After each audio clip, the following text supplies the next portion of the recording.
Okay, so here we go with our keto-friendly tortillas.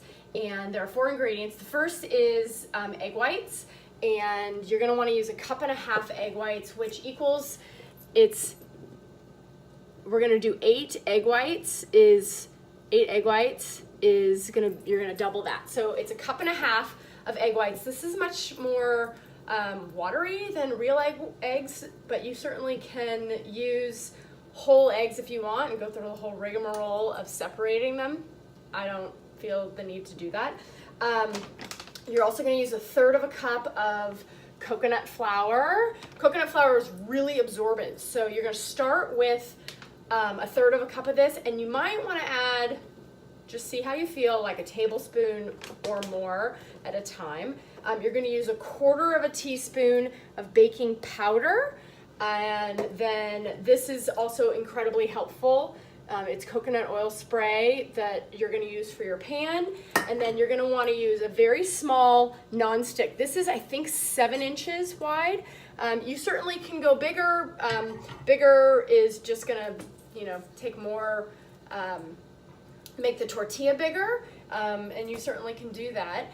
You're also going to add about 1/3 cup to 1/2 cup of water to your mixture. And so I already have my eggs and my coconut flour, and now I'm going to do 1/4 teaspoon of my baking powder, and then I'm going to put in my 1/2 cup of water, and maybe just like a splash more. And then what I want to do is, take a whisk, and you're going to want to whisk all of that together. And you'll notice, I'm going to show you here in a second, but you'll notice, can you see that? It's very watery, and I'll be able to show you more. But it's very watery, and that's how you want the mixture, because when you pour it into the pan, you're going to spread it out. So you're going to want to turn your pan on, get it, I would say like medium heat is probably the best. You're going to spray your coconut oil all throughout, and you want to start off getting your pan nice and hot to start out with.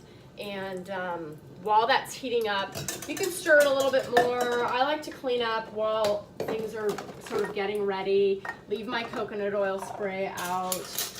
I'll also be making a spiced zucchini bread. I'm gonna take some video of that also, so I'll show you what that looks like. Okay, so it looks like our pan is getting nice and hot. We're done with our whisk for now. Put that away. And you want to do just like maybe a little bit less than 1/4 cup of the watery mixture. Here, I'll show you how watery this is. See how watery it is? It's really thin. So you're gonna take a little bit less than 1/4 cup, and you're going to pour it into the middle of your pan and just sort of swirl it around. Let's see if I can show you how that looks.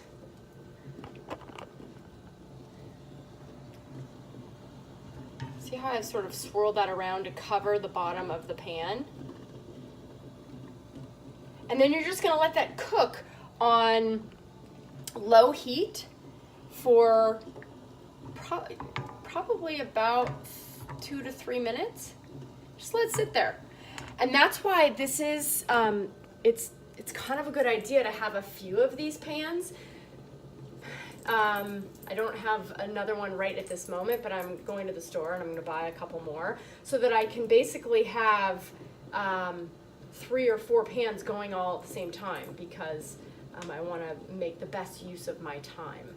So while that's cooking, I'm just going to pause, and then we'll pick it up when we get a little closer. Okay, here we go. We're going to try it one more time. Just so you can see the technique, you're going to use about 1/4 cup of your liquid. You're going to pour it into the middle of the pan, and you're going to swirl it around so that the mixture covers the entire base of the pan. See how that is? And you're just gonna let it sit there. I've got it on medium heat for probably about 4 or 5 minutes. And then you're gonna use this cute little spatula. It's pliable. See how it's soft, but it's also got a pretty thin edge. And as the tortilla starts to cook, you're gonna lift the edges, and I will get to that. Okay, so the tortilla has cooked for about 3 minutes, and I just wanted to show you how I sort of lift the edges. See how I'm lifting the edges around? And the actual tortilla, it's not fully sliding yet, but when it's ready to be flipped, because the center, I don't know if you can see it, the center is still kind of wet, and you're gonna just continue to let it cook, but you wanna lift those edges so that you can start getting it ready to flip it. Want to see how fancy I can be? Woo! I don't even need a spatula.